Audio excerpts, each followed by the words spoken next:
mais uma vez a sua alegria de receber tão nobres personalidades do mundo jurídico ou não. Hoje o tema é liberdade de expressão, algo que realmente preocupa o ser humano desde os mais remotos tempos, mas ainda gera conflito na medida em que alguns querem cercear e, ao mesmo tempo, em que alguns violam os limites que sempre são impostos da vida na vida em sociedade. Não se pode falar tudo o que se pensa, ainda que seja teoricamente livre para fazê-lo. Então, nós temos convidados de hoje, professor Marco Cardoso, que é professor da Universidade Hélio Alonso, também da Associação da Imprensa do Brasil, sendo atualmente seu vice-presidente e diretor cultural. Então, uma alegria para nós do IMB receber tão destacada personalidade ligada à imprensa, e essa imprensa que tem prestado um excelente serviço ao nosso país. A gente reclama de uma parte da imprensa, reclama de toda ela, e principalmente a gente reclama quando ela fala, ainda que fatos que sejam verdadeiros, mas que não sejam muito lisonjeiros a nosso respeito. Mas isso é normal do ser humano. Também temos entre nós, para nossa alegria sempre, nosso querido colega, desembargador André Fontes, do Tribunal Regional Federal da 2ª Região, que é diretor do IMB e tem eu diria, um relacionamento com a advocacia, com os advogados e com a área acadêmica, de uma forma geral, que nos orgulha muito, não é? E, dentre esses relacionamentos, ele tem um relacionamento que é especial, que é o relacionamento com a advogada Ana Tereza Basílio, que, além de vice-presidente da OAB, ela é também, a seção Rio de Janeiro, ela é também alguém muito ligado a nós, porque nós temos feito eventos juntos, eventos que visam trazer para os advogados, para a área jurídica de uma forma especial, mas para todos os cidadãos brasileiros que se interessam pelos temas que temos trazido a debate, e esse relacionamento tem se consolidado e tem feito com que a OAB e o IMB caminhem juntos. Também temos presentes aqui, para a nossa alegria, o doutor André Espírito Santo, que é vice-presidente da CAARGE, e disse ele, advogado criminalista. Eu deixo a avaliação, não é? Ao escrutínio de cada um dos colegas, pensarem o que quiserem a respeito de um advogado criminalista numa época como esta em que nós vivemos, né? Nós conhecemos muito mais os ministros do Supremo Tribunal Federal e do Superior Tribunal de Justiça do que os jogadores da seleção brasileira. Eu seria obrigado a confessar, não é, que eu sei o nome de todos os ministros do Supremo Tribunal Federal e não sei o nome de um jogador. Se vocês me perguntarem, diga aí, desembargador, o nome de um jogador, um único, da seleção brasileira, eu não teria condições de dizer a vocês. E também o nosso grande presidente da CAARGE, né? A CAARGE, que é uma potência, não é de agora, não é?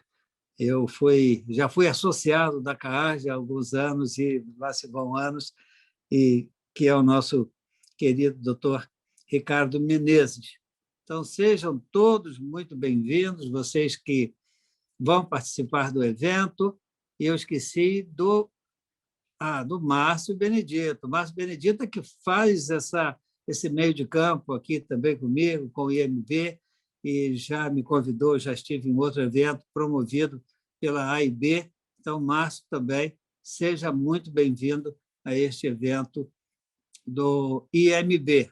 E temos ainda, já ia esquecendo, gente, isso não é justo, nosso querido doutor Genilton Castilho. Doutor Genilton Castilho, ele é quase um membro do IMB honorário. Ele está quase assinando uma ficha de filiação para tornar-se um membro do IMB, de tão relevantes serviços que ele tem prestado, de tantas atividades que ele tem providenciado para que nós possamos colocar à disposição de todos vocês. Agradeço também a todos os do IMB, os nossos queridos servidores, e também gostaria de agradecer a vocês que aceitaram o nosso convite, estão aqui, né? Esse evento será gravado e, após, será disponibilizado no YouTube para futuros acessos daqueles que se interessarem pelo tema liberdade religiosa. Como eu disse, aliás, liberdade de expressão é mais ampla do que a liberdade religiosa, embora seja tão importante. Eu até falei liberdade religiosa porque o evento do qual eu participei, convidado pelo Dr. Márcio Benedito, foi justamente sobre liberdade religiosa. Mas, então, cumprimentando a todos e reiterando os agradecimentos do IMB, nós estamos agora começando esse evento. E eu vou passar a palavra à doutora Ana Tereza e, logo, imediatamente após, ao doutor Ricardo Menezes, para uma breve manifestação, né, de cumprimentos aos nossos queridos convidados. Doutora Tereza. Muito obrigada, querido presidente Fábio Dutra, que faz uma gestão espetacular à frente do IMB e que criou, né, esse projeto pioneiro, projeto que junta a advocacia e a magistratura nos eventos para debater temas importantíssimos. A magistratura e a advocacia juntos debatendo assuntos teóricos da maior relevância. E hoje, se todos os temas que temos abordado nos últimos eventos são relevantes, presidente Fábio, o de hoje é um dos principais pilares do nosso Estado democrático de direito, que é a liberdade de imprensa, né? Que é a tradição do Brasil, né? A gente pode dizer que, no período, inclusive, da monarquia, havia uma ampla liberdade de imprensa. Se criticava o imperador Pedro II com toda a liberdade. Tivemos períodos com menos liberdades, infelizmente, posteriormente à República, mas voltamos sobre a égide da Constituição de 88 para a plena liberdade, para um direito constitucional, não é absoluto, mas de uma relevância imensa social. Eu queria agradecer, então, saudando o desembargador federal André Fontes, diretor da IMB, como disse o presidente Fábio, um grande amigo da advocacia, um grande parceiro dos estudos acadêmicos, dos debates sobre relevantes temas. Também queria saudar o querido Ricardo Menezes, que faz uma belíssima gestão à frente da CAARD, que é o braço assistencial da OAB, relevantíssimo para a advocacia. Saúdo também o querido André Espírito Santo, advogado criminalista, que é secretário adjunto da CAARD e um grande pensador do direito também. Saúdo o professor Marcos Cardoso, que hoje é um dos nossos palestrantes e é vice-presidente da AIB, além de ser diretor cultural, que nos honra nesse evento em parceria da magistratura com a advocacia, poder falar sobre um assunto tão relevante para todos nós. Gostaria também de fazer uma saudação ao Dr. Márcio Benedito, também aqui presente, da AIB, e ao querido Genilton Castilho, nosso parceiro de OAB, quase um membro honorário do IMB, como declarou aqui o nosso presidente Fábio Dutra, e o grande organizador, o nosso grande organizador dos eventos da OAB, principalmente nessa nova era digital.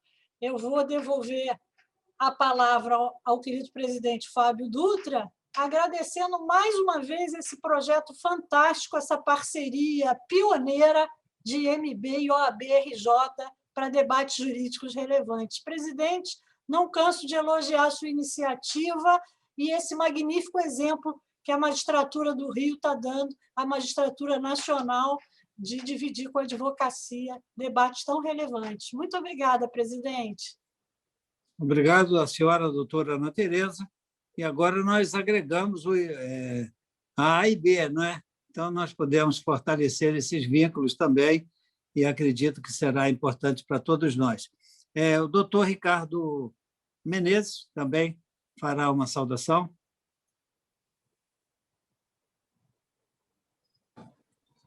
Boa tarde, presidente Fábio Dutra. Muito obrigado por estar aqui. Aqui um saúdo pela grande eficiência que vem desempenhando aí à frente da IMB. Saúdo nossa querida vice-presidente da seccional do Rio de Janeiro, Ana Tereza Basílio, incansável nos projetos para os advogados, enfim, tem trabalhado muito, minha querida amiga. Saúdo o André Espírito Santo, que também é diretor adjunto lá da Caixa de Assistência, grande amigo, e tricolor. Fábio Márcio Benedito, grande amigo também, advogado, bastante atuante. Os palestrantes, né? Professor Marco de Cardoso e o nosso querido amigo de sempre, desembargador André Fontes. E não poderia deixar de saudar quem me fez o convite, o querido amigo Genilton Castilho. Tá, um grande amigo, um grande companheiro. A liberdade de imprensa é fundamental para o Estado Democrático de Direito. Essa liberdade garante que as pessoas tenham acesso à informação e, com esse acesso, ferramentas para o exercício da cidadania. Um exemplo hoje no Brasil, quem faz um esforço para consolidar os dados sobre o número de casos e de mortes por Covid-19 é um consórcio de veículos de comunicação. Ainda sobre a pandemia, quero prestar minha homenagem e solidariedade aos familiares das vítimas da Covid-19, em especial aos jornalistas, já que o Brasil é o país com o maior número de jornalistas vítimas da pandemia no mundo. Sem a imprensa, não teríamos elementos para combater as fake news. A CAARD, presidente, tem se esforçado muito contra a disseminação de fake news, principalmente contra as notícias falsas sobre a Covid-19. Estamos criando conteúdos informativos com apoio da assessoria médica da CAARD e divulgando para toda a advocacia.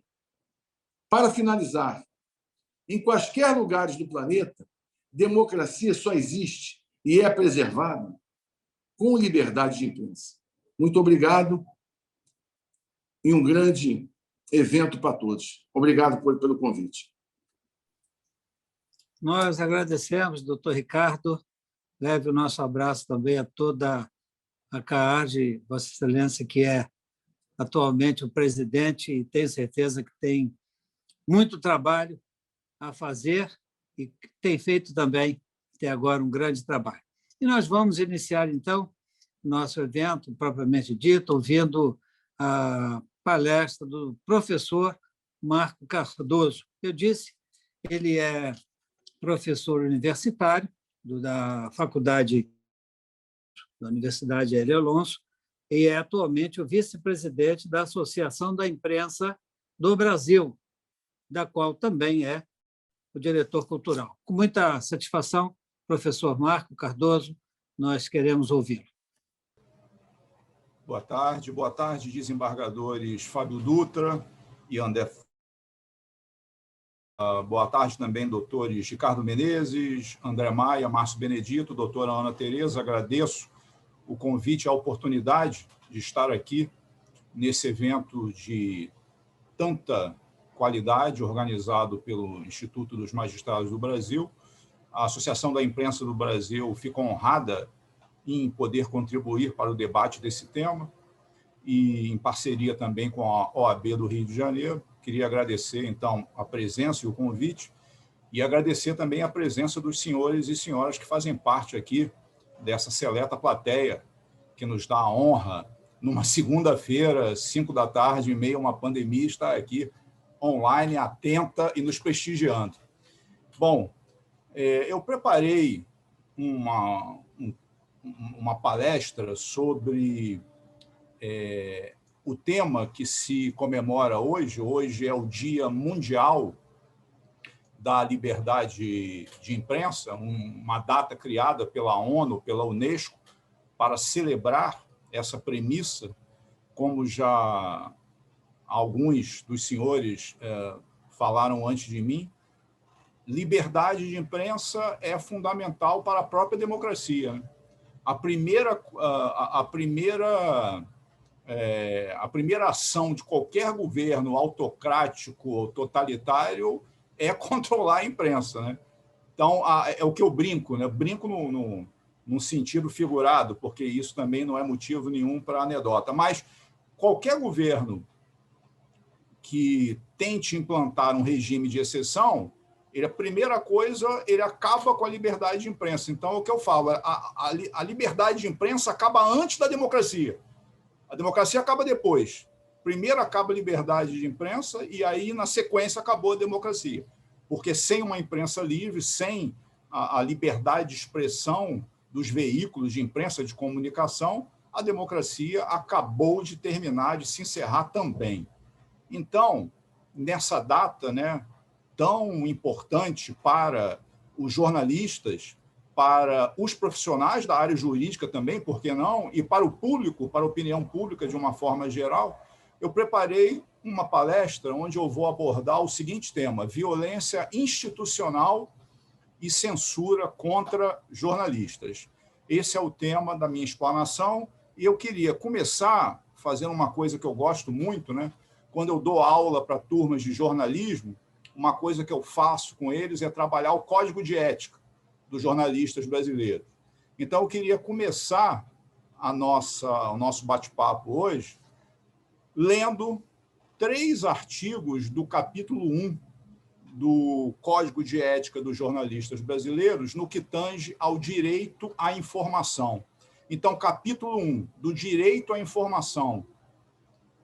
Artigo 1º, o acesso à informação pública é um direito inerente à condição de vida em sociedade, que não pode ser impedido por nenhum tipo de interesse. Artigo 4º desse mesmo capítulo, a prestação de informações pelas instituições públicas, privadas e particulares, cujas atividades produzam efeito na vida em sociedade, é uma obrigação social.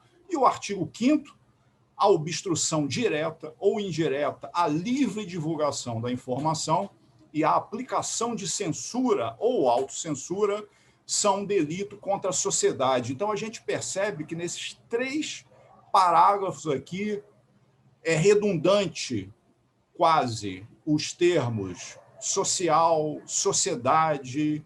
Então, a gente percebe isso que já foi falado aqui por vários participantes dessa live, a importância desse acesso à informação estar livre para a sociedade. E quem faz esse elo, né? Porque tem uma questão que às vezes as pessoas não percebem, né? O que é notícia? O que é notícia? Se eu, por exemplo, der uma topada com meu pé aqui na parede da minha casa, é notícia? Não, não é notícia. É um fato. Agora, se esse fato for publicado num veículo de imprensa, passa a ser notícia. E quem cuida da produção da notícia? O jornalista. Então, entre o fato e a notícia que vai chegar até a sociedade, existe esse agente, que é o jornalista. Se o jornalista não tem liberdade para reportar o fato e transformá-lo em notícia, não há essa liberdade e, consequentemente, a notícia não chegará até o seu canal final, que é esse receptor, que é a sociedade da qual nós participamos. E, então, é interessante que hoje, né, eu acabei de falar no início que esse Dia Mundial da Liberdade de Imprensa é uma data criada pela ONU.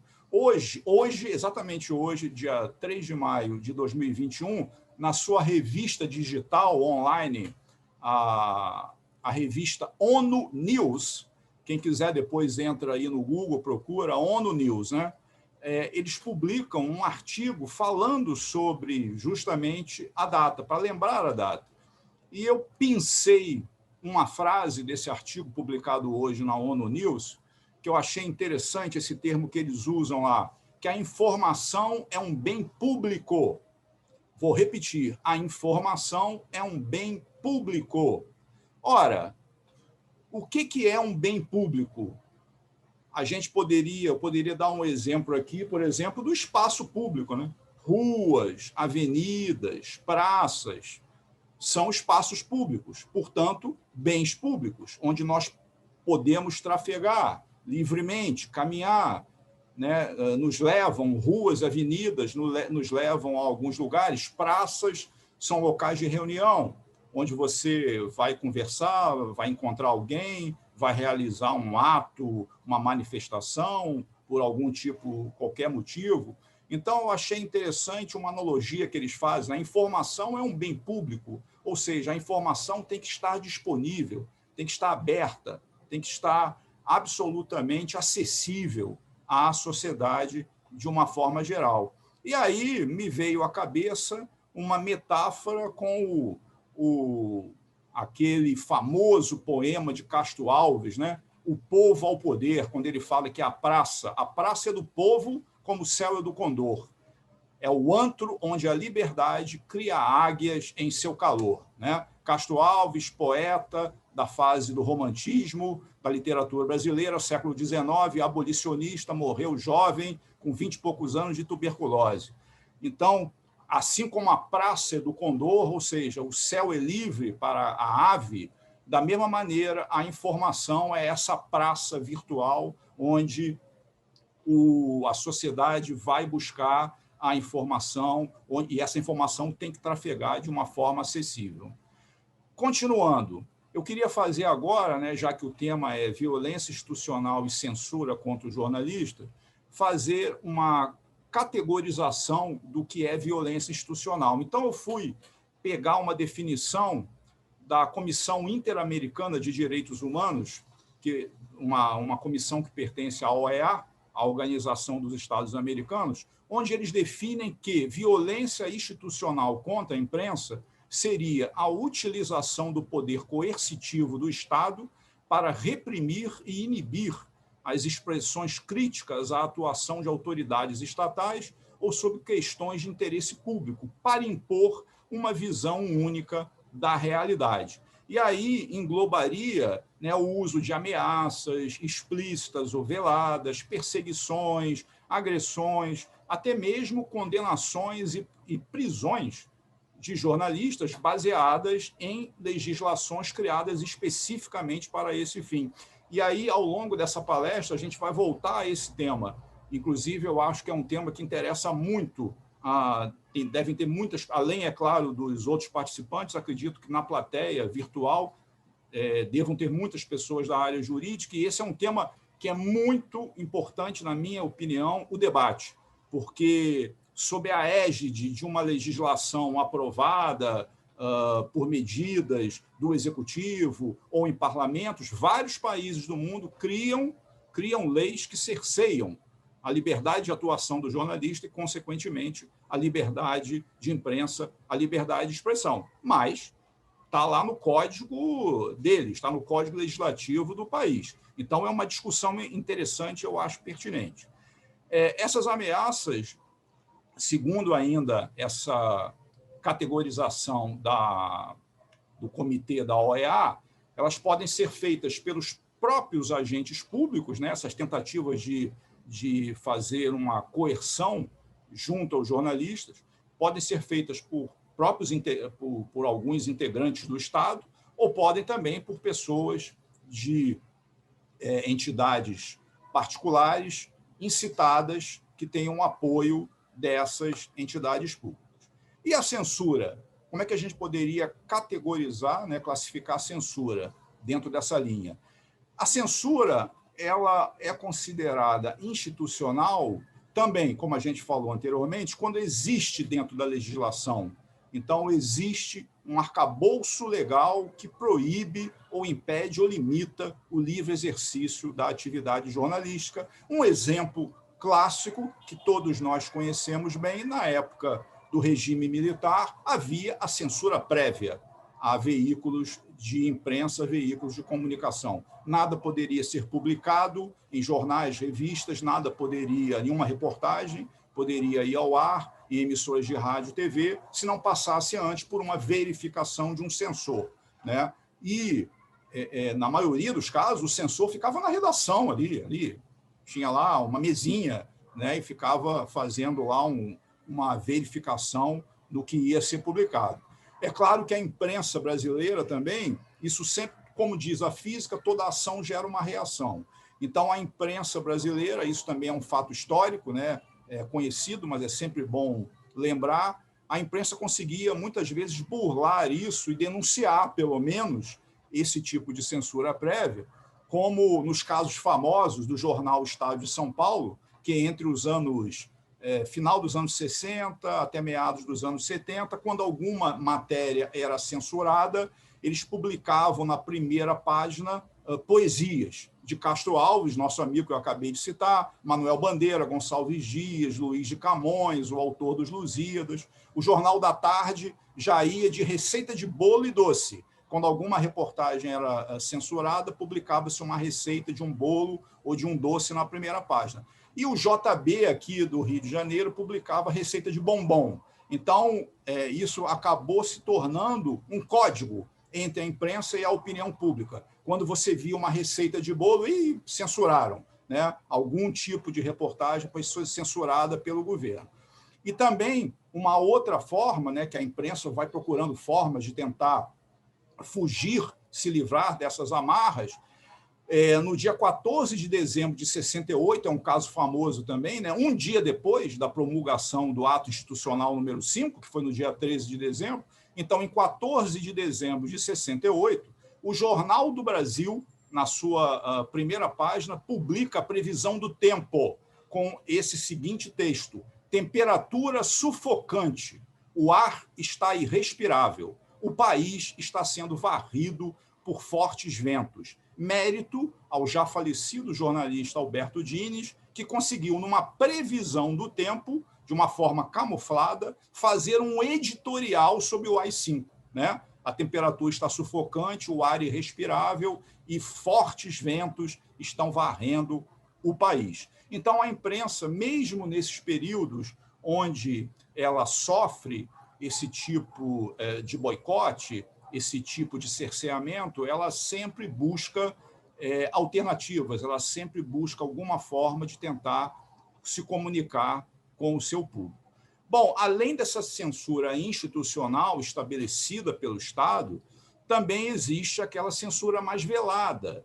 O que seria isso? Quando, por exemplo, os entes estatais se negam a fornecer informações, atrasam a entrega de informações, quando representantes do poder constituído se recusam a dar entrevistas, a dar depoimentos para os jornalistas.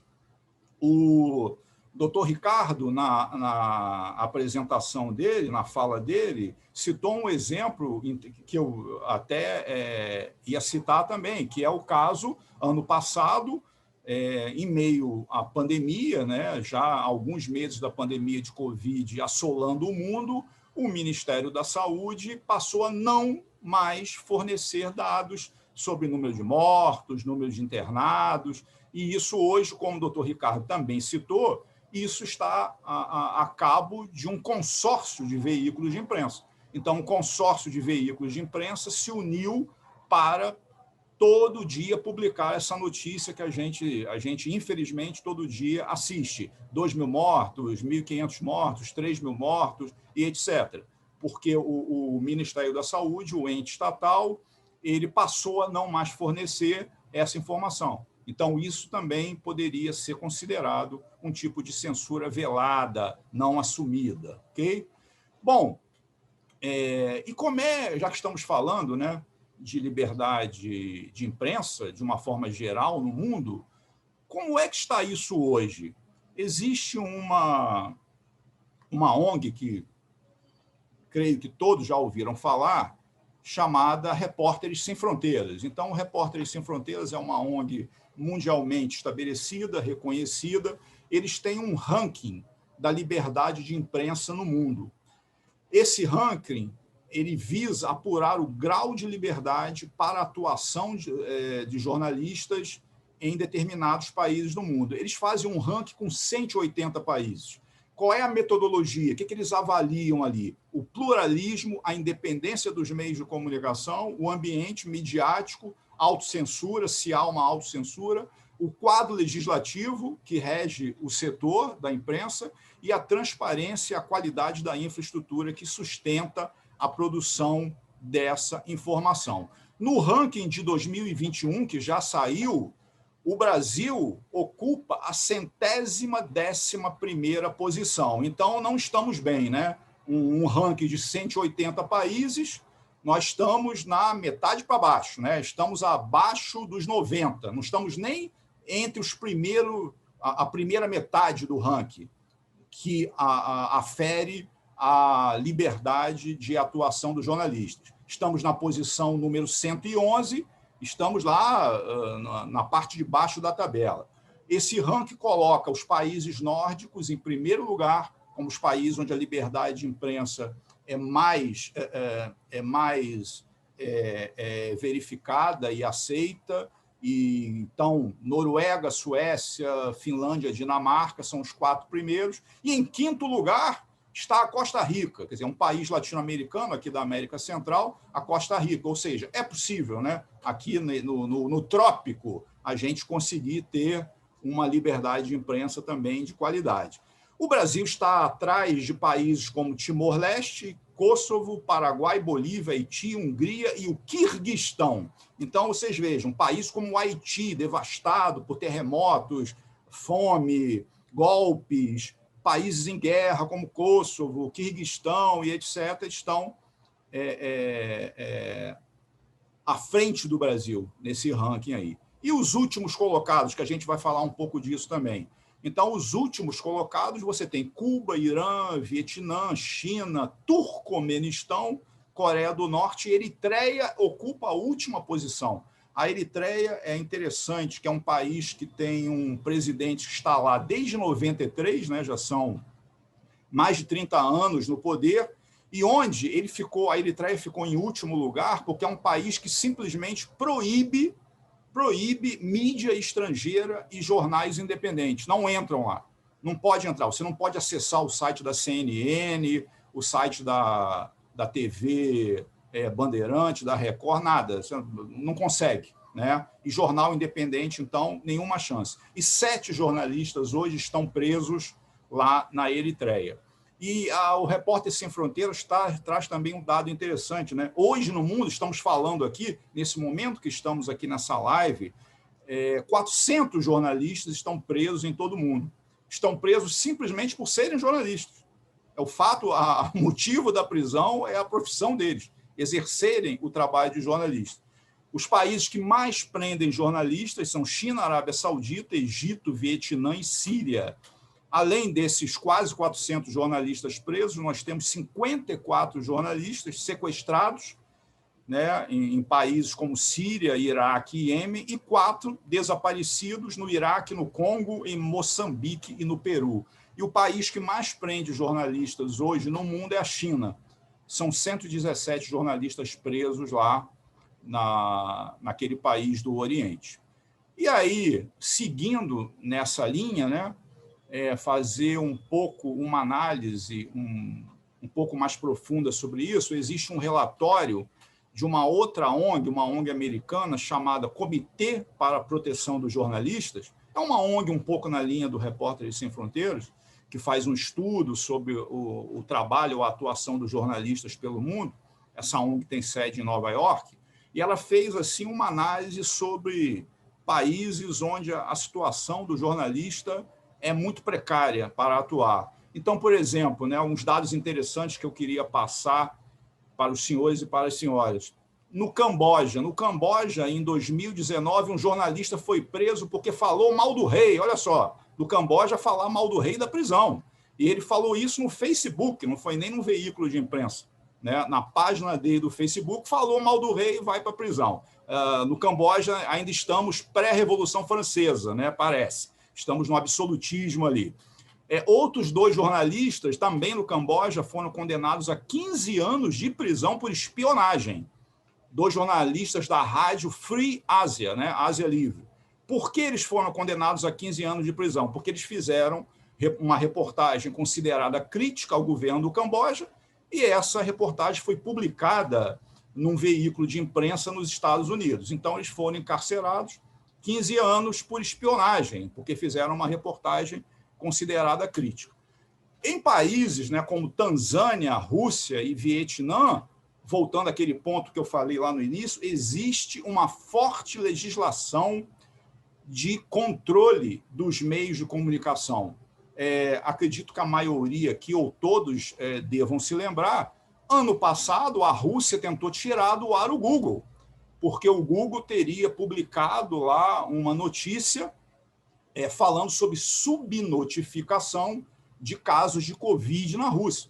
Então, o governo russo tentou tirar lá o Google do ar. No Vietnã, me desculpem o termo, mas é só esse que eu consigo pensar agora. É uma situação bizarra, né? No Vietnã, existe um ministro da informação, que seria, né, mal comparando o nosso ministro das comunicações aqui. Então, o ministro da informação do Vietnã, ele periodicamente se reúne com os editores-chefes dos jornais, revistas, rádios, TVs, sites do Vietnã para dizer que tipo de temas podem ser veiculados ou não. Ou seja, uma reunião de pauta, né? É uma reunião de pauta com o ministro da Informação do Vietnã, algo sensacional, que foge a qualquer padrão. Em Cuba, no Irã e na China, o acesso à internet é controlado pelo Estado, não precisa dizer mais nada. Aqui, né, podemos avançar. Se a internet é controlada pelo Estado, onde está a liberdade? Hoje, qualquer jornalista trabalha com internet. Então, se ela é controlada pelo Estado, o Estado diz o que pode ser veiculado ou não, acabou. Na Hungria, né, do primeiro-ministro Viktor Orbán, e na Turquia, do presidente Erdogan, é um eufemismo fantástico, existem listas de assuntos sensíveis que podem permitir interferência do governo nos veículos de imprensa.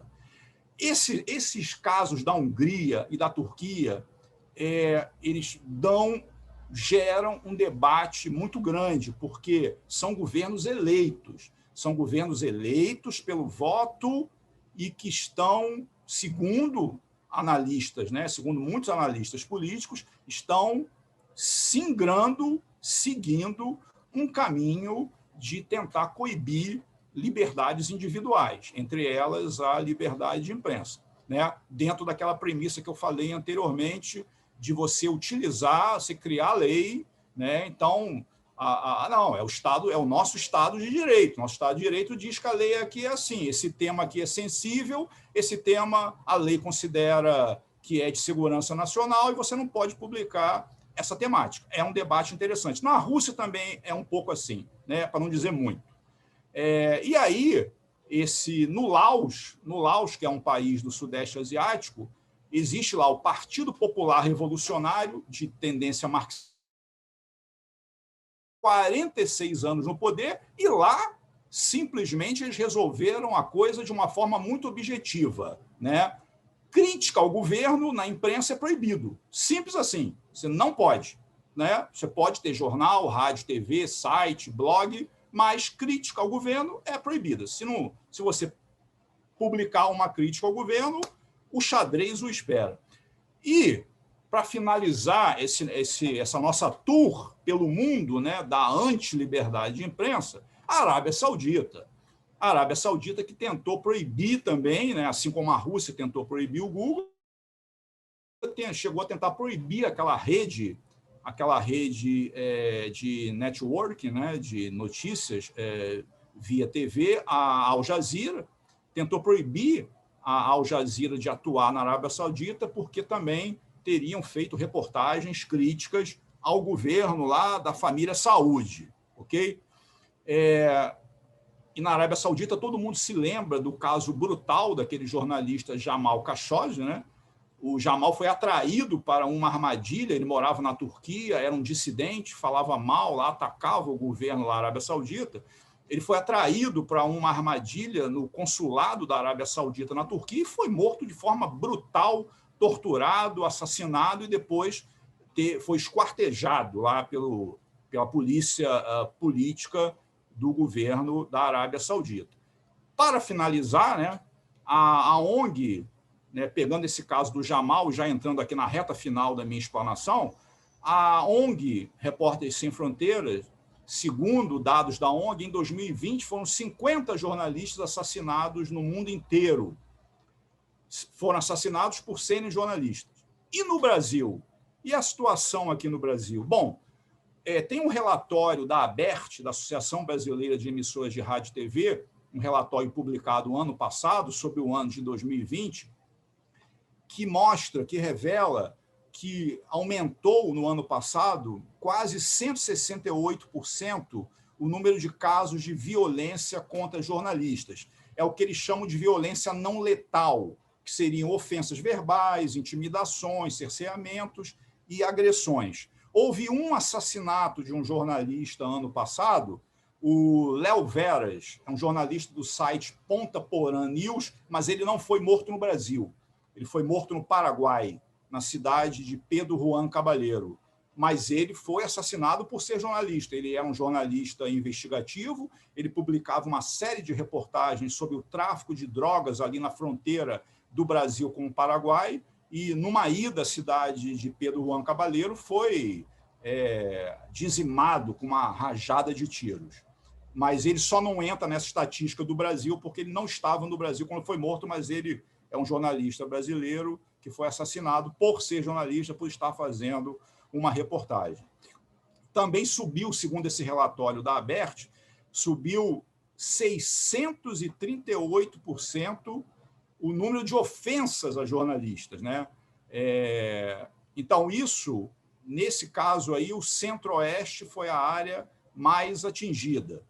E no Sudeste cresceu também o número de agressões a jornalistas cobrindo eventos na rua. 59 jornalistas no Sudeste foram agredidos cobrindo eventos, principalmente manifestações de rua. Sobre essa questão, tem um dado interessante do Núcleo de Estudos da Violência da USP de São Paulo, que eles fizeram uma pesquisa a partir de 2013 e eles detectaram que de 2013 para cá, quando começaram aquelas manifestações de rua de 2013 e tal, subiu o número de violência, de agressões físicas a jornalistas que iam cobrir esse tipo de manifestação política. E um dado interessante que esse núcleo de estudos da USP revela é o seguinte: os jornalistas eram agredidos tanto em manifestações de grupos de extrema esquerda ou esquerda, tanto em manifestações de grupos de extrema direita ou direita aqui no Brasil. Sendo que aí eles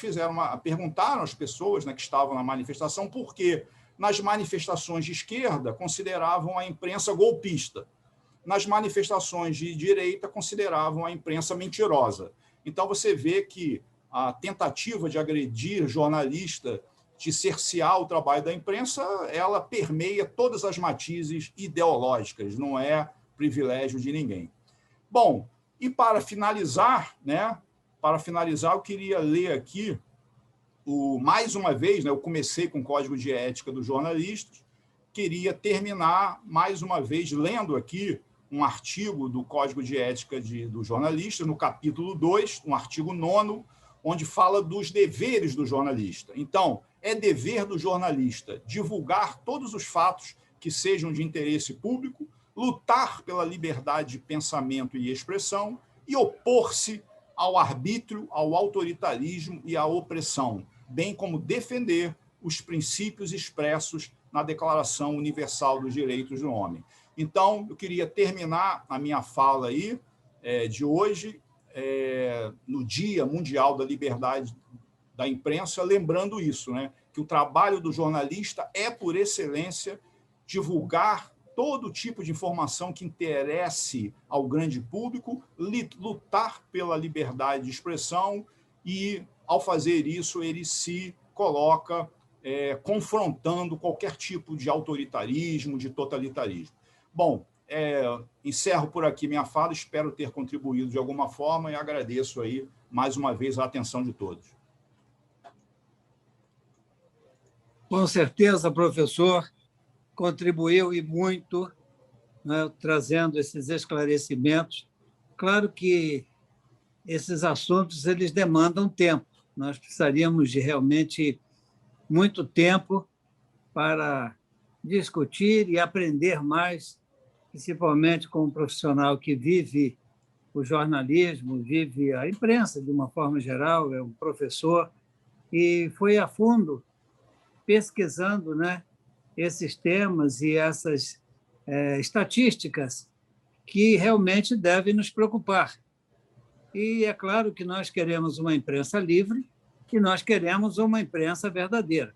Nós também não somos totalmente, eu vou dizer, não totalmente ingênuos a ponto de acreditar nem que a imprensa será sempre isenta, trazendo apenas aquilo que o Código dos Jornalistas ela prescreve, e nem que será possível compatibilizar interesses ideológicos em questão, não é?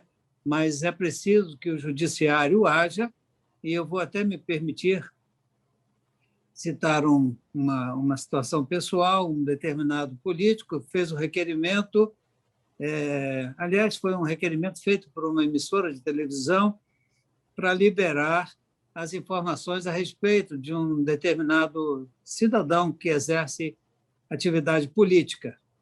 E ela pediu que eu reconsiderasse uma decisão proferida em primeiro grau de jurisdição que havia proibido a divulgação de fatos relacionados a um determinado processo que está circulando em segredo de justiça.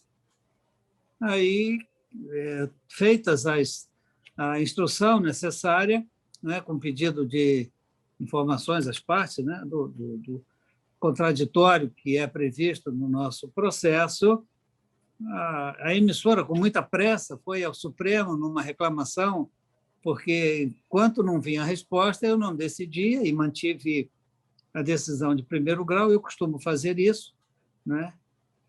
E outros magistrados também fazem, e o ministro pediu as informações e eu dei uma informação para ele, dizendo, principalmente, que não se cabe recurso quando ainda se tem... se ainda não se cabe a reclamação quando ainda se tem o recurso. E ele entendeu que eu estava correto, mas logo a seguir, e essa questão não durou talvez 2 meses, né, eu decidi ir a favor da emissora, porque se é obrigação do funcionário público, do funcionário do cartório, de um determinado processo, né, seja no órgão especial, seja em qualquer tribunal ou qualquer sede de juízo, manter o segredo, a imprensa não está vinculada a essa obrigação de manter o segredo. Pelo contrário, ela deve divulgar esses eventos e torná-los públicos, porque ninguém pode ter um privilégio de ter os seus podres, digamos assim. Eu nem estou dizendo que no caso específico havia, mas imaginemos que isso seja possível, e o senhor o fundamentou muito bem, então que a imprensa pudesse torná-los conhecidos. Se houver, ou se houvesse, ou se houve alguma violação aos limites, né, que provavelmente o judiciário poderia apreciá-los, eles seriam convertidos lá em perdas e danos, indenização e assim por diante. Mas eu também fiz questão, nessa decisão em que eu reconsiderei, eu cassei a decisão de primeiro grau que proibia a divulgação, eu disse que não se pode admitir a prévia censura de informações. Isso é uma questão já, eu acho, vencida, que seja do interesse da sociedade ou de parte dela. Venham elas de grandes veículos de comunicação ou dos pequenos órgãos de imprensa, tais como os blogs e sites, assim como não se pode cercear as manifestações de pensamento que sejam publicadas nas redes sociais. Agir de modo contrário, seletivamente, ao invés de contribuir para o aperfeiçoamento da democracia, servirá de instrumento para a proteção de ideologias. E esse antagonismo descontrolado fomenta, em períodos cíclicos, o revanchismo, o que não é saudável para a construção de um país fraterno e solidário. Então, por incrível que pareça, o recorrente sequer, digamos, agora recorreu da decisão que lhe foi contrária e ela transitou em julgado.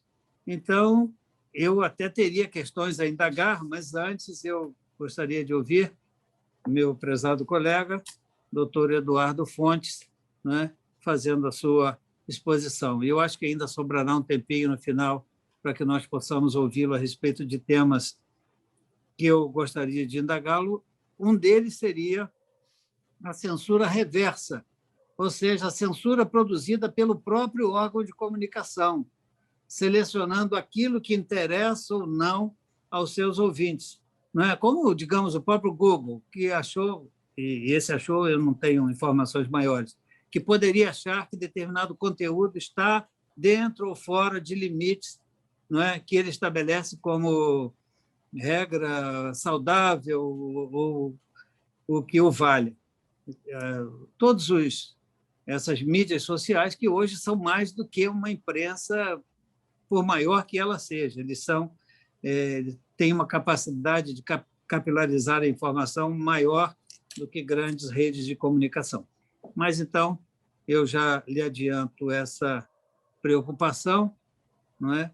E gostaríamos de ouvir o desembargador André Fontes. Boa noite a todos. Minhas saudações, presidente Fábio Dutra.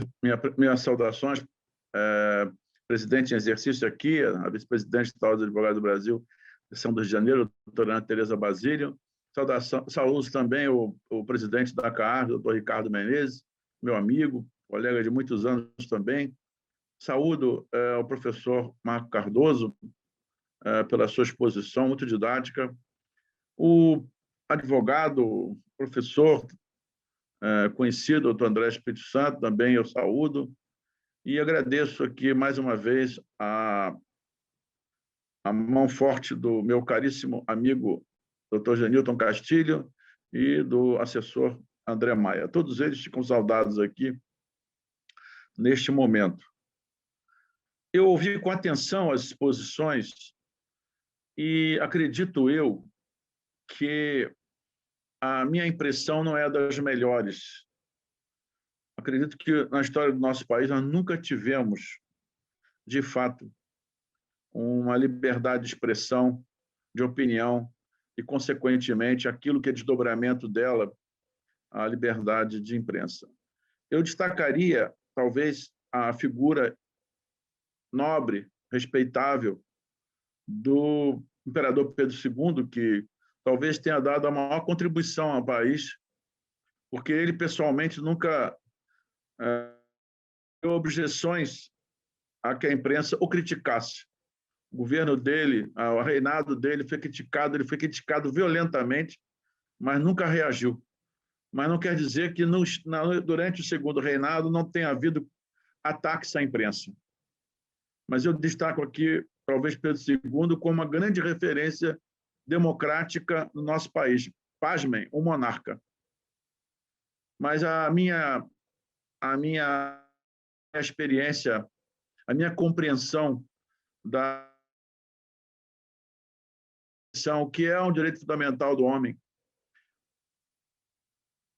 e o princípio constitucional que nós deveríamos consagrar, pois bem, eles não têm dado condições a que houvesse liberdade de imprensa no Brasil. Eu queria chamar a atenção, por outro lado, do que o desembargador Fábio Dutra falou. Eu compartilho com ele essa preocupação da imprensa, ao invés de usar a liberdade, ser instrumento de outra coisa, de algum tipo de interesse. Eu concordo com ele. E acho que talvez seja esse um dos maiores problemas que nós temos no Brasil, a confusão entre liberdade de imprensa e essa servidão a determinados interesses econômicos, políticos, criminosos, da pior espécie, ideológicos. Então, eu concordo com o presidente Fábio Dutra. Aliás, Queria ratificar o que a doutora Tereza Balice chamou a atenção, da iniciativa do presidente Fábio Dutra, dessa relação com a Ordem dos Advogados do Brasil, que não tem paralelo no país, não tem precedente no país, e talvez seja hoje a grande mola propulsora da união de instituições historicamente tão distantes como são a advocacia e a magistratura. Mas aqui não aconteceu isso. Pois bem, é a prova viva de que a liberdade de expressão, a liberdade de opinião foi respeitada pela Ordem dos Advogados do Brasil, foi respeitada pela magistratura. Mas nos dois ambientes, mesmo unidos, nós soubemos respeitar as duas instituições. Os juristas não são tão preocupados com o outro. Os juristas querem uma liberdade de imprensa absoluta.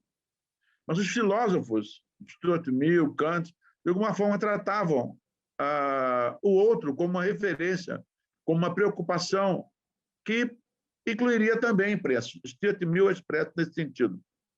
Mas eu não vou fazer nenhum apelo filosófico aqui. Eu acho que nós, em nosso país, nunca conseguimos uma liberdade de imprensa, e não é por uma acusação lateral do governo apenas. Acho que os órgãos de imprensa também têm a sua parcela de culpa. E a maior demonstração disso é um fenômeno marcante na imprensa, que é a desinformação. A desinformação, o desvio dos interesses, dos princípios da imprensa para atender aos mais pecaminosos interesses, hoje, econômicos, políticos, ideológicos, partidários, criminosos, passando pela imprensa. Recentemente, vimos o Supremo Tribunal Federal, pela primeira vez, nunca vi o ministro Toffoli chamar a atenção de nada. O ministro Toffoli é uma das pessoas mais cordiais e gentis que eu já conheci, pelo menos no trato pessoal. É a pessoa que ouve, pode não concordar, mas ele ouve. E veio a primeira vez o ministro Toffoli chamando a atenção de um problema justamente do mau uso da imprensa. Então, eu acredito que o Brasil, que tem uma tradição de imprensa forte, tivemos redes de televisão, jornais, rádios, muito assim, prematuros diante do número de países com essas espécies de veículos do conjunto, e nós tivemos um volume assustador, quantidades enormes de leitores, telespectadores, ouvintes, mas isso não foi suficiente para aperfeiçoarmos o nosso sistema. Eu acho que nós temos críticas severas ao Estado, o Poder Executivo, pela censura que fez ao longo da história. Eu tenho a impressão que o mau uso, às vezes, estampado no interesse público, gerou problemas graves para nosso país. Temos a responsabilidade da própria imprensa, que resolveu tomar para si a decisão de escolher o que era notícia, geralmente distante daquilo que seria ou a verdade ou a ideia de notícia, o que se queria que fosse notícia. Nós temos hoje omissões na imprensa, ênfases na imprensa, sensacionalismo na imprensa, e muitas vezes nós não encontramos na prática uma leitura que talvez fosse apropriada para um leitor médio que quisesse se instruir e se informar. Mas hoje o maior perigo da imprensa no Brasil está em dois braços. Um braço armado, ou seja, a morte de jornalistas. Todo ano morre jornalista no Brasil. Todo ano morre jornalista no Brasil. E não falo aqui o que hoje a imprensa quer divulgar, certamente com cunho ideológico, que é a morte de jornalista por Covid. O Covid é uma desgraça para a humanidade. Não deveria ser tratado como causa política. É um desvio de dignidade reduzir um vírus pandêmico a uma condição ideológica ou partidária com interesses eleitorais. Isso é, diria assim, um desserviço à República, um desserviço ao povo brasileiro. Então, eu falo dos jornalistas mortos por assassinato. Esses jornalistas que todo ano morrem no Brasil. Ainda que a imprensa mesmo não noticie, aqui no Rio de Janeiro aconteceram assassinatos recentemente, em municípios do interior, é verdade, mas aconteceram no estado com a segunda maior economia do país, que é o Rio de Janeiro. Esse é o braço direito contrário à imprensa, os assassinatos. E o segundo braço é a magistratura. Nós terminamos com a censura, que até 88 era praticamente oficial, e entramos no mundo com a nova república, um mundo democrático, e hoje a censura é feita pelo judiciário. Vocês podem verificar que o Supremo Tribunal Federal tem decisões, desde busca e apreensões a humoristas, até mesmo condenações daquela ou dessa manifestação de opinião. Eu não gosto de certas opiniões, certamente não gostaria de ouvi-las. Algumas delas, eu prefiro desligar a televisão, não abrir o jornal. Mas as pessoas têm direito de exprimir a sua opinião. As pessoas têm direito de dizer o que pensam. Por mais absurdo que pareça, elas tentarem explicar algo para nós, precisa ser esclarecido, precisa ser dito. E o Judiciário hoje tem impedido isso. E eu destaco o Supremo Tribunal Federal, porque o que o Supremo tem feito, aparentemente, é diferente do que os tribunais, em geral, fazem. No TRF, por exemplo, eu não tenho condenações de jornalistas pelo seu trabalho, mas há decisões nesse sentido. Há não poucos pronunciamentos no tribunal, não com o meu voto, e mais do que isso, pronunciamentos que geraram internamente no tribunal críticas aos colegas que não votaram contrariamente ao jornalista ou à imprensa, a pretexto que não estaria protegendo a magistratura. Ou seja, a magistratura não admitiria ser criticada pela imprensa. Eu mesmo já fui alvo de observações de jornais que nem de longe eu imaginaria afirmações que não tinham nenhuma relação comigo, fatos que eram de terceiros referentes, usaram o meu nome. Abri o jornal, está o meu nome lá em coisas que eu nem sabia que existia. Mas eu nunca processei ninguém. Os jornalistas fizeram reportagens contra meus colegas, isso foi objeto de censura no TRF, mas eu nunca pedi censura a ninguém. Mas digo claramente que perdi a confiança e o respeito por aqueles que inventaram notícias, inventaram coisas que não eram relativas a mim e estavam lá registradas. Mas proferi decisões. Me lembro bem, eu estava logo no início da magistratura, o assessor, era à noite, o jornalista, o assessor, doutor André Fontes, liga a televisão. Eu nem sabia como é que ligava, porque havia uma televisão no gabinete, eu liguei, estava lá. Neste momento, o desembargador André Fontes está condenando o dirigente esportivo fulano de tal. Veja, o tribunal é um órgão colegiado. Eu tinha acabado de receber um expediente para apreciação. Eu estava pensando, o que eu ia fazer ainda? E a televisão dizia, um jornalista lá na rua, que eu estaria a condenar o dirigente esportivo. Um outro caso curioso foi, logo depois, saí de noite do tribunal, numa sexta-feira, saí 22 horas no tribunal. Terminei o expediente, desci, estava tudo fechado na Praça Mauá. Havia um bar a vender sardinha e bebida alcoólica ou não alcoólica. Eu não bebo álcool, nunca bebi. Então, pedi um refrigerante, pedi um mate, aliás, e uma sardinha com pão. Quando eu ia morder a sardinha com pão, duas jovens muito elegantes sentaram-se ao meu lado, naquele ambiente noturno, não recomendável, até achei estranho, e não dei aparentemente nenhuma importância àquilo. Passaram-se 5 ou 6 minutos, eu estava ainda concluindo a minha primeira mordida no meu sanduíche de pão com sardinha. Vieram 3 advogados e disseram o seguinte: doutor desembargador Aderford, doutor, olha, o meu cliente foi preso.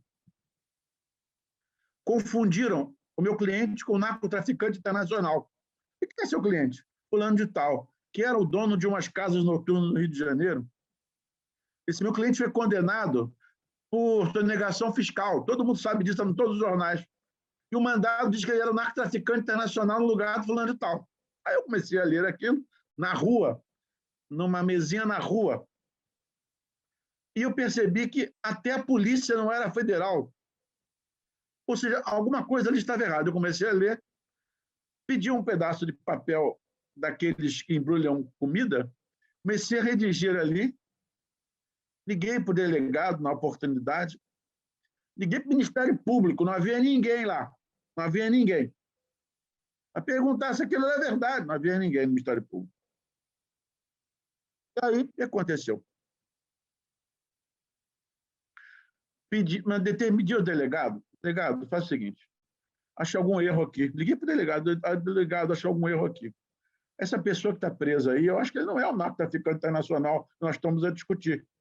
Esse narcotraficante é estrangeiro, esse homem também é estrangeiro, mas são situações diferentes. E aí eu pedi, olha, o senhor poderia deixar uma sala fora da cela, recolher o passaporte dele, para que na segunda-feira as coisas fiquem esclarecidas? Pois bem, lá pela meia-noite foi para minha casa, tinha assinado, falado aliás, antes de eu levantar, aquelas 2 moças se levantaram e se dirigiram a mim. O senhor desembargador Aderford, o senhor está soltando o fulano de tal? Não, senhora, eu estou trocando o mandado. O senhor está bebendo o quê? O senhor está bêbado? Assim mesmo. Não, senhora, eu não bebo, é mate. Quer provar? Não posso provar. Uma jornalista de um jornal muito famoso, é o maior jornal do Rio de Janeiro. 2 moças fizeram uma referência de que eu estaria soltando um homem fora do tribunal, em circunstâncias, diria assim, pouco elegantes, pouco próprios, porque eu estaria a beber álcool. Todo mundo sabe do tribunal que eu não sou usuário de álcool, nunca bebi álcool na minha vida. Dia seguinte de manhã, eu recebo telefonema sábado da minha casa, do presidente do tribunal. André, o que você fez ontem à noite? Pois bem, o jornal dizia que eu havia liberado um famoso dono de boate, que era um homem já idoso, famoso, e que eu estaria a beber algo desconhecido pelo jornalista, que era o mate, na verdade. E aí o Ministério Público também me liga. Porque o senhor não se levantou e foi lá para o tribunal. Mas qual a relevância de eu ir para a minha sala, que eu não tinha nem chave para entrar? Eu não uso a chave do tribunal, quem abre a chave é o outro setor, ou o guarda, eu não tenho a chave. Resultado, eu passei meses, anos ouvindo essa história. Ninguém nunca entendeu que eu tinha soltado um homem inocente de uma acusação injusta. Numa sexta-feira à noite, ia passar para a prisão no final de semana. Nenhuma linha no jornal. Semana seguinte, eu estava com os amigos magistrados, todos vieram falar comigo. Por que você fez isso? Eu digo, como assim? Por que você deixou na rua, fez uma liberação de um preso na rua? Eu digo, não foi na rua. Eu estava em frente ao tribunal, estava fechado o tribunal, o guarda não ia dar tempo do guarda abrir. Até eu chamar o guarda. Eu passei durante tempos a discutir essa notícia do jornal, que é o maior jornal hoje do Rio de Janeiro. Esse jornal fez questão de dar um tratamento diverso. Pois bem, o Ministério Público reconhece que o mandato estava trocado mesmo, e pior, que o narcotraficante havia fugido. O que havia sido, diria assim, beneficiado com a troca, havia fugido, nunca mais foi encontrado. Nunca mais falou, o corregedor não procurou saber junto ao juiz o que o juiz tinha feito, nada. A única referência foi a troca. O sensacionalismo era eu estar a despachar, tirar um homem da cadeia numa sexta-feira, quase meia-noite. Quer dizer, se eu tivesse dito não, deixado ele na cadeia durante 2 dias, acho que seria essa a melhor opção para o jornal. E eu digo, como é que a liberdade de imprensa pode estar coerente com a falta de liberdade de movimento, de ir e vir? Como é que nós podemos imaginar que esse movimento, sim, sensacionalista, querendo encontrar notícia a qualquer preço? Eu me lembro também, eu era advogado ainda, nas barcas de Niterói, olhei para uma televisão, estava ali um político dizendo assim, eu não estou dizendo que quero fazer isso, mas se ele quiser conversar comigo, eu estou à disposição. Olhei aquela cena e fui para casa. No dia seguinte, o jornal, político tal desafiou o outro a responder às suas acusações. E era a mesma cena. Eu pergunto, isso é liberdade de imprensa? Essa falta de senso de responsabilidade que deveria passar pelo crivo da ética do jornalista, que é a liberdade de imprensa? Então, nós temos, por um lado, o braço direito da morte do jornalista no Brasil. O lado esquerdo, temos o braço da magistratura criando dificuldades, mas o coração e a alma, hoje, da desgraça da imprensa, está na própria imprensa, que tem usado o seu poder para fazer censura, para fazer autoexclusões. Eu me lembro, quando eu fiquei doente de Covid, uma rede social, a mais famosa do mundo, censurou a minha entrevista, porque eu mencionei os remédios que tomei. Os remédios que eu tomei não foram remédios inventados por mim, foram comprados na farmácia. E a minha entrevista foi censurada. A imprensa digital da rede social censurou. O presidente dos Estados Unidos, que não foi reeleito, também sentiu o gosto amargo da decisão, porque a imprensa estaria fazendo o favor de censurá-lo. Eu pergunto, se é esse o caminho de imprensa livre que nós queremos em nosso país? Eu pergunto se a imprensa que aceita dinheiro para fazer campanhas favor e contra. Eu me lembro, eu era advogado. Perguntaram a um jornalista, fala de Jesus Cristo, ele respondeu, contra ou a favor? Eu falei, pô, mas isso é brincadeira. Bom, não, é contra ou a favor, tem que saber o que eu vou fazer. Olha a ética do jornalista. Isso que me contou, isso que eu inventei. Quem falou foi um jornalista. Eu pergunto aos senhores. Ouvimos reclamações da censura da ditadura militar, que não foi a primeira, foi mais uma delas. Tivemos censura no período da República Velha, mas sempre teve censura. Pelo Executivo sempre houve censura. A censura acabou mesmo, até na época de Juscelino Kubitschek houve censura, que foi o presidente modelo, na minha opinião. Não por ele, mas houve censura. A censura tem acabado oficialmente em 88, juridicamente em 88. Atos legítimos e legais de censura no Brasil, em 88, acabaram. Pois bem, a censura foi substituída por decisão judicial. Então, nós temos, hoje, os 3 grandes problemas da magistratura, da imprensa livre no Brasil. a morte do jornalista, as decisões judiciais e essa atitude que eu não sei como denominar claramente da imprensa tradicional. E aí eu pergunto agora, o nosso seminário é sobre imprensa digital.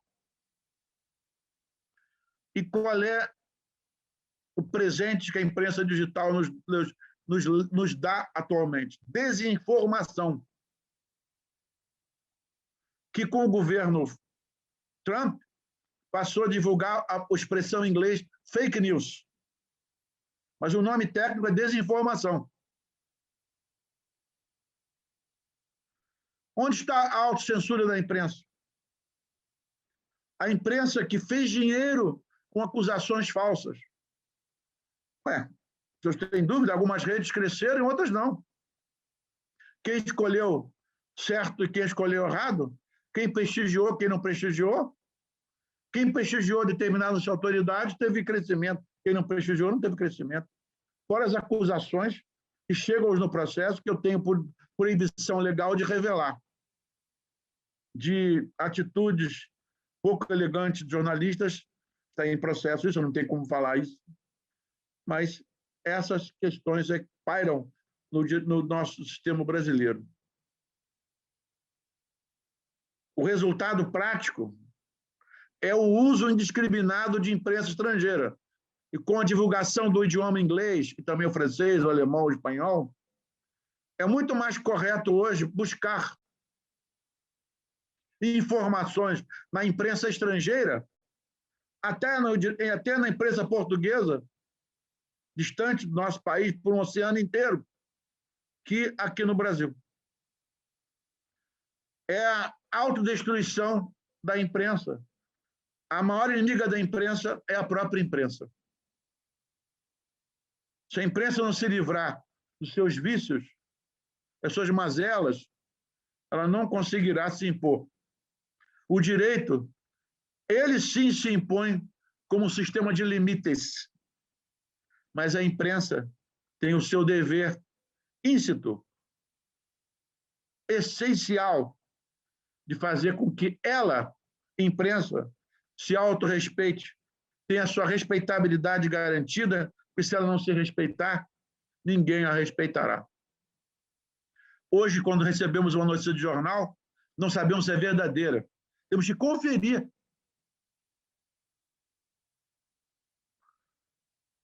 Esse é o caminho que nós escolhemos no Brasil. O pior caminho nós escolhemos. Digo a todos que nós temos um gigante que é a nossa imprensa sem controle. Edmund Burke disse, na Inglaterra, olhando para o setor da imprensa no parlamento inglês, ali está o quarto poder. Edmund Burke, o famoso inglês citado, que falou sobre a Revolução Francesa, ele apontou, lá está o setor da imprensa, lá está o quarto poder. Pois bem, eu hoje, neste painel, deixo aqui meus lamentos, as minhas acusações, as minhas frustrações, as minhas desilusões. Li textos de jornalistas que até hoje eu guardo comigo e compro os livros dele. Mas hoje, a minha condição de leitor de jornal exige que eu faça confronto, por duvidar do texto que eu leio. Eu pergunto se é isso que nós queremos no século XXI. Essa é a pergunta que eu faço na imprensa mais poderosa que temos hoje e é que permanecerá, a imprensa digital. A essa imprensa, deixo aqui a minha crítica, uma grande interrogação. O que vocês querem para a humanidade? Presidente Fábio Dutra, saúdo Vossa Excelência, o grande homem que é, o presidente que é, o homem que teve coragem de deixar a magistratura transparente com os institutos magistrados brasileiros. O presidente Luciano Bandeira, por ter abrido as portas também da OAB, aqui na presença, representado pela doutora Tereza Basílio, sua vice-presidente. Doutor Ricardo Menezes, presidente da CAARJ, eu conheço há 40 anos, peço desculpa por citar essa data, 40 anos, são 40 anos, eu conheci em março de 81, ele já estava lá, já era veterano quando eu cheguei, peço desculpas por poder anunciar isso, e uma saudação toda especial ao professor Marcos Cardoso, pela sua brilhante exposição. Agradeço a todos, muito obrigado, uma boa noite. Obrigado, doutor André. Realmente, as suas indagações e os seus lamentos são os nossos, eu acho, de todos. Nós queremos notícias, mas como checar, e essa palavra tem sido muito usada, a veracidade daquilo que nos é apresentado como verdadeiro.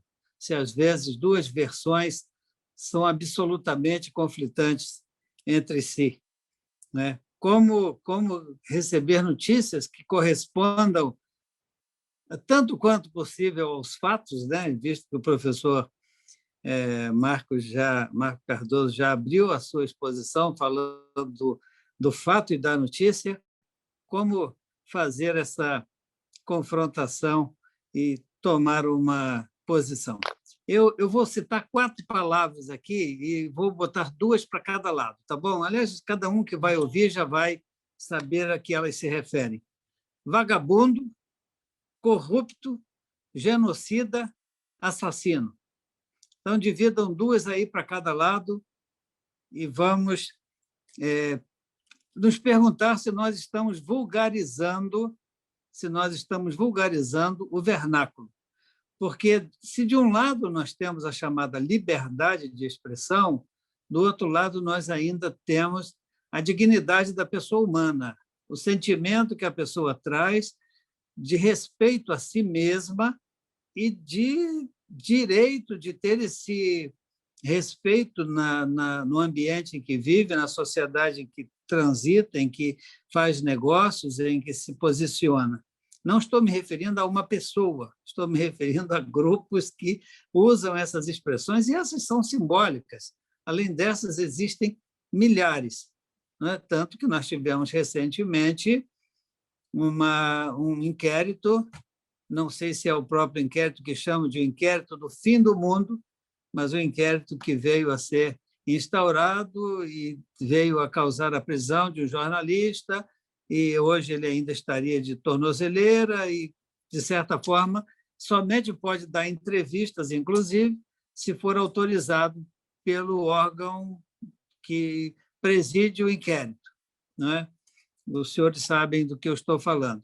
E temos essas questões que eu suscitei e que eu quero submetê-las ao doutor, o nosso convidado, nosso conferencista, doutor Cardoso, Marco Cardoso, e gostaria de ouvi-lo, então, a respeito. Nós já estamos caminhando para o nosso final, mas está tão gostoso, está indo, pelo menos para mim, está tão agradável discutir isso, e eu acho que esse é um assunto que realmente nós não conseguimos, não vou nem dizer esgotar, mas não conseguimos abordar uma parte mínima num período de tempo tão exíguo. Professor, por favor. Obrigado, desembargador Fábio. Eu queria agradecer também a palestra do desembargador André, que me dá a possibilidade até de falar, né, melhor sobre esse tema aí, a partir de alguns exemplos que ele coloca. Bom, eu queria começar dizendo o seguinte: eu sou jornalista, represento uma entidade classista dos jornalistas, mas eu não sou corporativista. Então, a minha maneira de pensar é a seguinte: eu defendo a liberdade de imprensa. Liberdade de imprensa não significa defender os erros da imprensa, que existem e muitos, né? Então, assim como existem desvio padrões em todo tipo de atividade humana. Dito isso, em relação a... Tem uma questão interessante aí que eu queria levantar, que é a seguinte. Então, como eu falei, né, eu não defendo equívocos da imprensa. Agora, existem algumas situações que nós, inclusive, da área de imprensa, a gente estuda, e eu fiquei muito tempo dando aula para períodos iniciantes de jornalismo, né? Em 3 universidades que eu dei aula para primeiro período de jornalismo. Então, por exemplo, essa abordagem que o desembargador André sofreu, uma abordagem totalmente inadequada. Eu sou professor, eu reprovo. Uma pessoa, né, um cara formado que faz uma abordagem desse tipo. Isso aí, numa boa escola de jornalismo, num bom chefe de redação, não vai instruir o jornalista a atuar. Agora, infelizmente, profissionais mal preparados, profissionais mal treinados, ou até com algum interesse que não seja o interesse adequado à profissão, infelizmente isso existe, mais uma vez, em toda a profissão. Eu tenho uma outra coisa que se falou também, que é, por exemplo, quando a gente fala jornalismo digital, vocês devem estar lembrados que na minha palestra eu categorizei o que é censura, censura de acordo com essa instituição, censura é isso. E a gente, na área acadêmica, aprende assim, né? Quando alguém chega e diz, eu sou anarquista, defina anarquista de acordo com o autor. Então, o que é? O que é imprensa digital? Tem um monte de gente aí que tem blog, Facebook, o cara cria canal no YouTube que não é jornalista, que nunca passou numa redação, e que o cara se vende como jornalista e o cara vai publicando aí as maiores barbaridades. Isso, infelizmente, existe. O Humberto Eco, já falecido, né, um dos maiores estudiosos da área da comunicação social, italiano Humberto Eco, um cara que estudou meio de comunicação lá nos anos 60, um baluarte nessa área, ele falava que a imprensa, um dos papéis da imprensa seria fazer a checagem dessas informações que a internet, de uma forma difusa, de uma forma sem referência, né, sem CNPJ, um cara que cria um blog no YouTube, ele não tem endereço. Quem é ele? Esse cara, não tem rosto.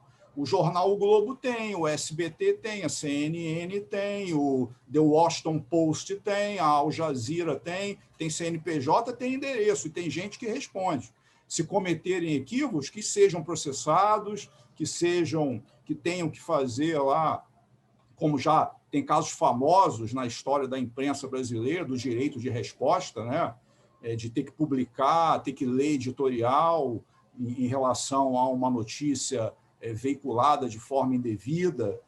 Então, só que a imprensa agora está começando a fazer isso. Então, você já tem hoje alguns veículos de imprensa, você tem instituições de ensino como a Pointers University dos Estados Unidos, que ela criou um sistema lá, um aplicativo para checar a veracidade da notícia. Então, hoje acontece isso, infelizmente, né? E aí tem uma questão de má formação que ocorre, que às vezes um jornalista iniciante, mal formado, mal orientado, pega uma informação dessa sem checar, é o que eu falo, né? Eu me lembro quando eu era chefe de redação num veículo de imprensa, uma jovem jornalista lá, ela pegou uma notícia de um site e colocou no ar, uma notícia errada sobre a Microsoft. O gerente da Microsoft me ligou, o cara com toda a educação do mundo, escuta, vocês publicaram essa notícia? Sim. Vocês ligaram para cá para checar? Eu falei, olha, eu vou ver aqui com a repórter. Não, porque essa informação foi publicada na revista Infonews, da editora Abril, e é uma informação equivocada. Nós já ligamos para eles, informamos e tal, e não deu outra, né? Você vê, a menina pegou a notícia da Infonews e replicou no nosso site. Ela teria que ter ligado para a Microsoft, para ouvir a Microsoft, para ter a versão. E aí não fez isso, né? E aí é claro que depois fui chamar a atenção dela. E aí eu quero chegar num ponto que é fundamental aí também, que é o seguinte, para a gente entender uma coisa. Não existe, vou fazer uma afirmação aqui que talvez, né, de cara não se entenda muito bem ou não se concorde com ela. Mas não existe jornalismo neutro. Quem fala que existe jornalismo neutro está mentindo, está querendo enganar. Ah, mas então o jornalismo é parcial? Não, é justamente essa a diferença. neutralidade não existe. Agora, você não precisa ser neutro, né, para ser imparcial. O que é ser imparcial no jornalismo? É ouvir os dois lados da versão e publicar os dois lados da versão. Um exemplo que eu adoro citar, na França, você tem 3 grandes jornais na França. Libération, que é um jornal de esquerda, Jean-Paul Sartre escreveu lá. Você tem o Le Monde, que é de centro-esquerda, e tem o Le Figaro, que é um jornal de direita. Esses 3 jornais têm sua linha editorial, pró ou contra o governo, a favor do Brasil ou contra o Brasil, a favor da OMS ou contra a OMS.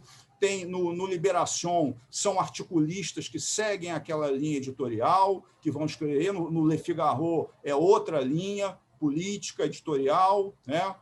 Isso, na França, nos Estados Unidos, na Inglaterra, isso é muito claro. The New York Times tem uma linha, The Washington Post tem outra linha, Fox News tem uma linha, CNN tem outra linha. Eu concordo e acho que a crítica é válida. No Brasil, isso não é claro. No Brasil, isso fica difuso. Então, acontece isso, né? Esse cara quer ser isento da imprensa, não existe essa coisa de neutralidade. Agora, eu não posso ser parcial. Eu posso ter uma linha. Então, eu sou um exemplo, né? Um determinado periódico é a favor da liberação do aborto. Outro periódico é contra a liberação do aborto. Se tem uma notícia de que a maioria da população apoia ou é contra o aborto, o jornal que não concorda com essa pesquisa de opinião não pode omitir o fato, não pode deturpar o fato. Tem que publicar. Se eu sou contra o aborto, mas tem uma pesquisa dizendo que 90% apoia o aborto, eu tenho que publicar a pesquisa. Posso até encomendar uma outra, posso botar lá um articulista político da minha linha para fazer uma crítica a essa pesquisa, maravilha, mas eu tenho que dar a notícia como ela ocorreu. Então, às vezes, se tem uma confusão sobre isso. Eu percebo, não estou dizendo que é o caso aqui, vejam bem, mas eu percebo no dia a dia da minha profissão. Então, às vezes, tem uma confusão sobre publicou uma notícia, mas tem um articulista. O articulista, o colunista, ele tem toda a liberdade, e eu acho até positivo que ele tenha. Então, você vai ler aquele jornal e vai ter aquela informação, você vai saber.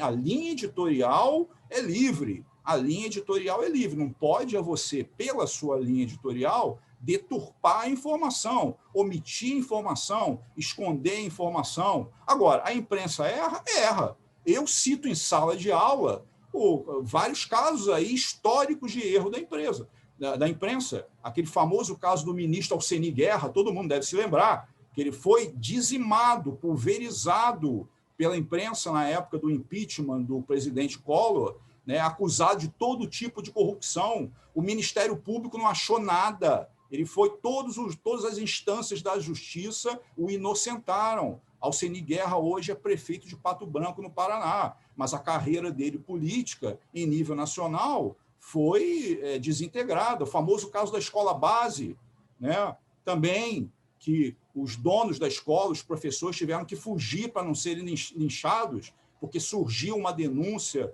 de molestação sexual contra a criança e se provou depois que não houve nada, que não aconteceu nada ali. E a imprensa também, nesse caso, errou. Tem um livro famoso aí, né, O Caso da Escola Base, que mostra isso. Uma coisa que o desembargador Fábio, né, falou, quando ele falou de censura reversa, eu, por exemplo, já citei isso em palestras que eu fui.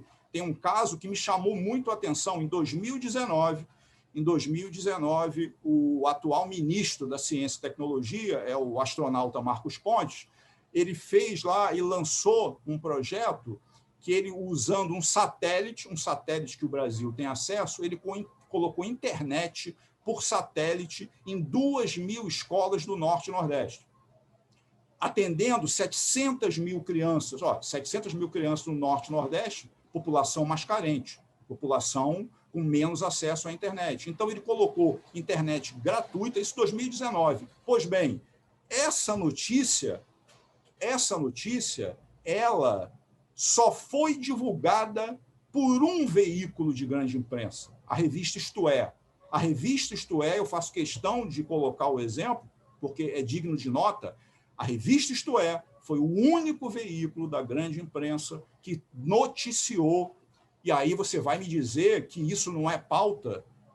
Você colocar a internet em 2.000 escolas do Norte e Nordeste para criança carente, quase 1 milhão de crianças, isso não é pauta? Aí vamos chegar, para concluir, que eu já falei muito, a um ponto que eu acho interessante para o nosso debate. É aquilo que eu estava falando. Independente se o meu jornal, a minha TV, o meu blog, o meu site é contra o governo, eu não apoio o governo, eu faço oposição ao governo, e é legítimo que se faça, assim como é legítimo que se apoie. É a questão da linha editorial, né? Independente se eu apoio ou não o governo, isso é notícia. Isso seria... E eu até, né, nas palestras que eu vou, eu coloco esse exemplo e falo, se essa iniciativa de colocar a internet via satélite fosse na Índia, no Suriname, na Guiana, no Djibouti, seria manchete de todas as emissoras, de todos os jornais de imprensa. Como o governo, aí não vou entrar nesse mérito, eu não faço aqui considerações políticas, mas grande parte da imprensa faz oposição ao governo, não noticiaram, porque uma questão parcial, né? Aí foram parciais, não foram isentos. Então, para resumir, é isso. A imprensa, não existe neutralidade, existe linha editorial, é justo, né? É pertinente que se tenha linha editorial, mas que isso fique claro, que você compre o jornal, que você ligue uma TV, ligue uma emissora de rádio e saiba, aqui nós temos essa linha editorial, é pró ou contra determinado ente político, seja presidente, governador, parlamento, seja lá o que for. Tá? E, independente da minha linha editorial, eu não posso ser parcial. Eu tenho que noticiar, tenho que dar a notícia de acordo com a relevância do fato, como está lá, né, no Código de Ética do Jornalista, que eu li aqui na minha palestra.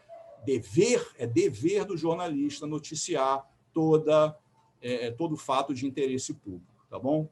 Agradeço mais uma vez a oportunidade, espero ter mais uma vez ajudado a contribuir aí para o nosso debate. O IMB agradece, professor Marco Cardoso. Realmente é preciso ficar claro que o jornal, que o veículo de imprensa pode ter, não será neutro jamais, ele terá uma linha editorial de seu interesse, seja ele qual for, mas é preciso realmente que isso fique claro. Nós agradecemos. Eu me lembro de uma frase que eu ouvi há alguns dias aí sobre... Eu vou consultar o desembargador André Fontes, que é o nosso filósofo, se realmente foi de Schopenhauer.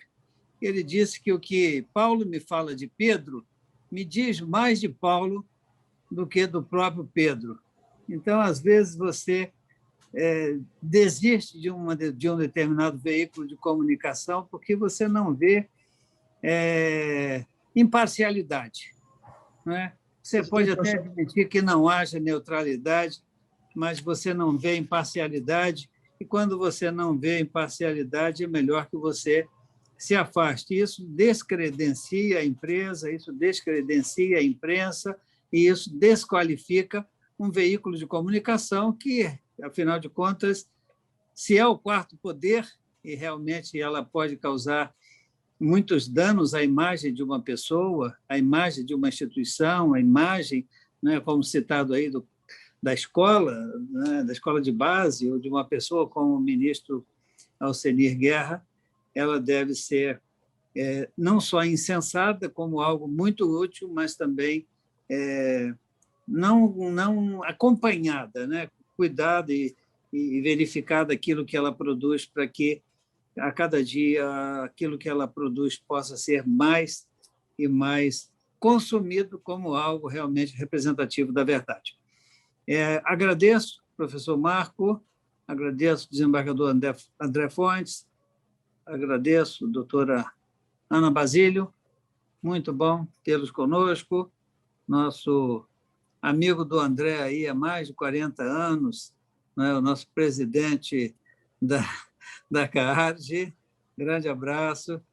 Genilton também, muito bom tê-lo conosco. Márcio Benedito, Márcio, obrigado. Você que ficou quietinho, tenho certeza que você também está aprendendo. Todos aqueles que aceitaram o nosso convite para estarem conosco nesta tarde e noite agradabilíssima, né? Novos eventos estão sendo programados, né? Inclusive um sobre essa questão aí da justiça digital, né? Digital não é da imprensa, mas é da justiça. E o que nós teremos aí nesse tema? E também da influência eu não sei se é da legislação judaica no direito, né? Também teremos no dia 12 um assunto sobre isso. E para finalizar, obrigado também, André Maia, né? E para finalizar, eu gostaria de ouvir só uma palavrinha que seja do nosso querido convidado especial, doutor André Espírito Santo, né? Após o que eu estarei declarando encerrada a nossa reunião.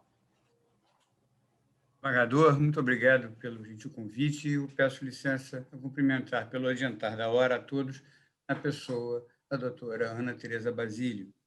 E, na condição de advogado, eu parabenizo essa união do Instituto com a OAB, e eu não posso estar de pé, mas estaria aqui a aplaudir a palestra do desembargador André Fontes. Eu não tenho estatura intelectual para assinar embaixo, mas com a ousadia que tenho como advogado, o faço. E deixo como um recado final, na condição de advogado, a palavra mágica que o desembargador André Fontes falou, que é desinformação. E nós, advogados, e principalmente na minha área, que é a área do direito penal, nós temos que enfrentar o pré-julgamento, que são as manchetes ou o televisionamento de prisões, e que isto torna o direito de defesa quase que impossível. Então, aliada à questão da desinformação e esse assodamento em se rotular como culpados, a priori, pessoas que sequer foram ainda cientificadas daquilo que lhes são acusadas, nós temos um problema muito sério a pensar e que eu deixo esta questão para reflexão. E agradeço mais uma vez o privilégio de estar aqui a ver e a aprender com tão brilhantes debatedores. Muito obrigado, boa noite. Obrigado a todos. Eu peço a compreensão dos nossos convidados. Nós não temos tempo para continuar o debate sobre o tema. Eu sei que muitos gostariam de dar as suas contribuições, seja num comentário, seja até mesmo numa indagação, mas nós prometemos a vocês que, se a Associação da Imprensa Brasileira quiser, nós traremos outro evento desse tipo e colocaremos à disposição de todos. Muito obrigado, um grande abraço, uma boa noite. Boa noite a todos. Boa noite a todos, obrigado aí.